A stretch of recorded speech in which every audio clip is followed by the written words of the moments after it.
আজকাল web desk রাজকোটে হারে জয়ের হ্যাট্রিক অধরা ২-৬ রানে জিতে সিরিজে ব্যবধান কমায় ইংল্যান্ড। একমাত্র হার্দিক পান্ডিয়া ছাড়া কোনো ভারতীয় ব্যাটার রান পায়নি। তবে নিজের স্বাভাবিক ছন্দে ছিলেন না ভারতীয় অলরাউন্ডার। ৩-৫ বলে ৪-০ রান করে আউট হন। শুরুটা মন্ত্র করলেন, শেষ দিকে রান তোলার গতি বাড়ানোর চেষ্টা করেন। তবে হারের জন্য হার্দিককে কাঠগড়ায় দাঁড় করালেন পার্থিব প্যাটেল।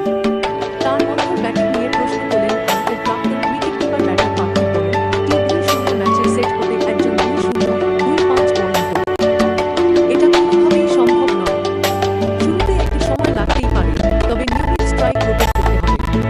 শেষ পর্যন্ত ৩-৫ বলে ৪-০ করেছে টিম।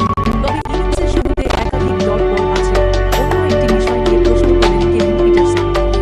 ইংল্যান্ডের প্রাক্তন অধিনায়ক ড্রুপ জুরেলকে ৮ নম্বরে নামানো নিয়ে প্রশ্ন তোলেন।